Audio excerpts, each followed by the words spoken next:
Hey everyone, Mark here. This is a response video, a contest video. This is hot takes for Kim. At This is music. He hit 1K, 1,000 subscribers. That's what that means.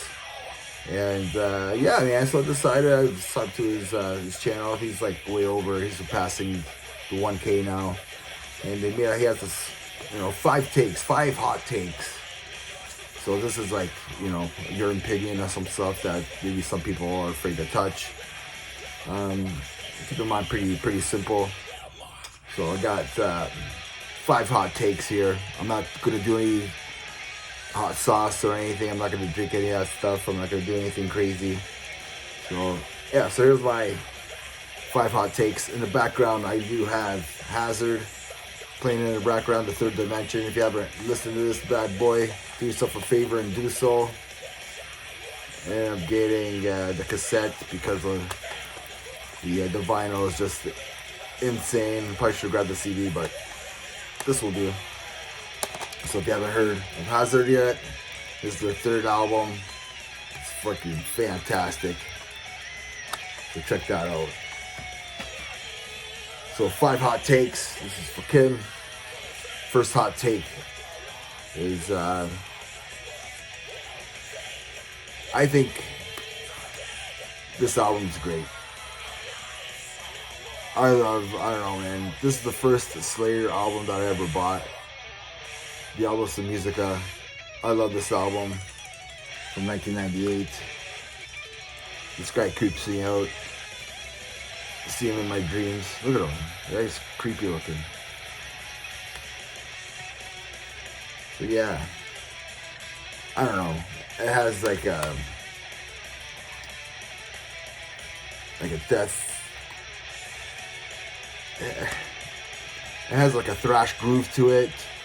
Maybe it's the groove part that I like. I know they turned down their guitar. They changed their guitar sound a bit and stuff. I think they went for standard C or something. And I don't know, man. There's so many bangers on here. I mean, yeah, a lot of people say that this is a nu metal album. So if this is a nu metal album, this is the best damn nu metal album out there ever.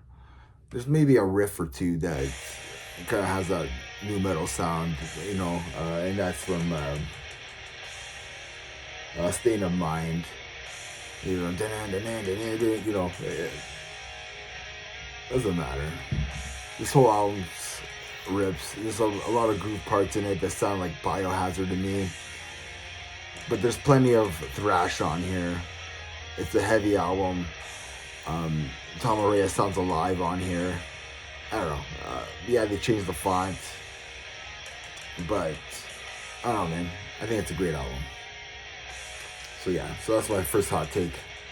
Slayer, the Albus of Musica. That's it, it's over. No. Number 2, second hot take I got here. Yeah, I don't care what anybody says. I like metalcore, okay? A lot of people probably won't admit it, but like, I love this era of metalcore. I don't care about the emo stuff. Give me this album any day. Unearth, Oncoming Storm. Give me this album, these guys any day. Gone Forever. Just a sick album. Great band. People don't talk about this band enough because, people classify them as metalcore. People are afraid to talk about metalcore. They have a lot of thrash vibes, great leads. Yeah, there's some singing parts in it, but a great band. Shadows Fall. I consider it a little bit more thrashy, like melodic thrash, with some hardcore moments on it. But the guitar work, the songwriting, these guys are awesome. And this is probably like everybody's probably favorite album by these guys. And Killswitch Engage, Alive or Just Breathing, and yeah, just a sick album. Just because they sing, like, guitars are heavy, I mean, a few breakdowns on here, but like the vocal melodies are top notch. You can't dismiss the vocals on here. So yeah, I like some metalcore. I like metalcore. I don't care. Some stuff. It's like thrash. There's some thrash that I like. There's some death metal that I don't like. It's the exact same thing. Next album. That's the next idea or next hot take, I guess you could say.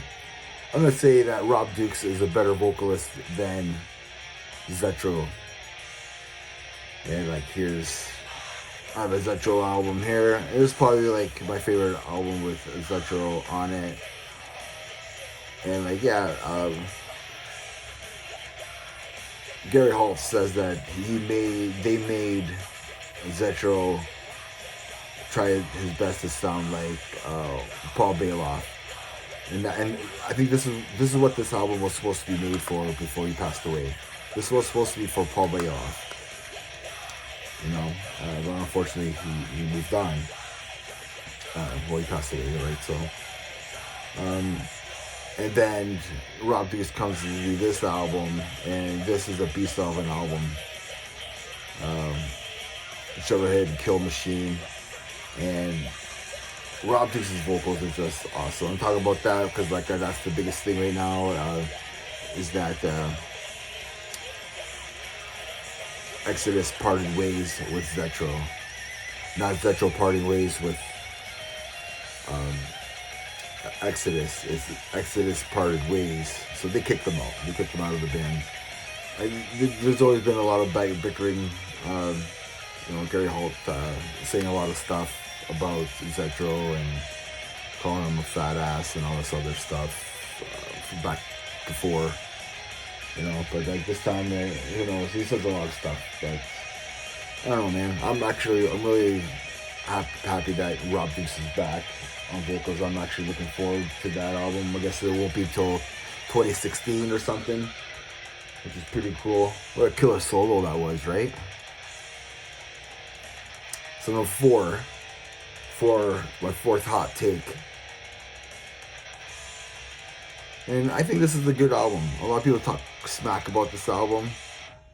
And that's Exodus, Volume 8. The Threat is Real. And I don't know, man. Like, people... I think I'm just tired of people shitting on Anthrax all the time. It's like they're the worst out of the big four. They're still one of the big four. They're still a great metal band. They're a great thrash metal band. So I'm just tired of people shitting on them. To me, this is not a bad album. This is like maybe the one country song that I don't really care for. But like, I don't know. I just think this is a fun album that... it just sounds like they had fun making this album. It was just a fun album. Honestly, it's one of the first albums that I got into Anthrax with the Stop 442 and Sound of What Noise, and I was a fan. I was a fan of John Bush, and when this album came out, it has some groove vibes on it.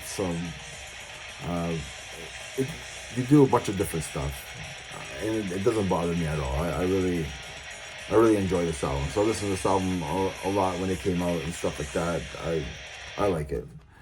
Dimebag's on here. Phil Anselmo sings on a track on here. He does some backing vocals and stuff like that. Awesome stuff, man. Yeah, my last hot take. And I saw one guy defending this album. And I'm going to defend this album as well. Because I'm tired of seeing this like in the bottom. I think I ranked it close to the bottom as well. Because you can't deny this band's discography. And that's Testament, and then the album is Demonic. Yeah, man, you can't go wrong with this album. It's different from all of Testament's other albums, and that's the whole thing. Only Eric Peterson and Chuck Billy are on here, and they went for more of a death metal approach on this album. So it's kind of like death thrash and groove mixed in together, and I think this was like just something that they had to make before they made The Gathering, which is my favorite Testament album. And I think they needed to make this, so this gave them a good pre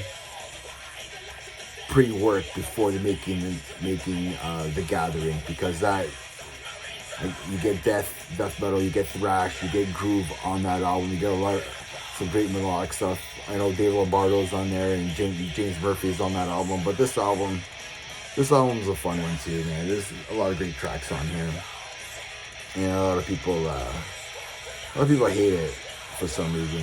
I think it's awesome. This is the first Testament album that I ever got into, right? And a buddy of mine got me into this album with The Burning Time. Like he showed me that song and I was hooked. So yeah, that's my 5 hot takes. Let me know what you think. Everybody go sub to Kim's channel there at This Is Music. And remember, everybody, metal never dies. And remember, go listen to Hazard. Alright, go pick up this album. Cheers.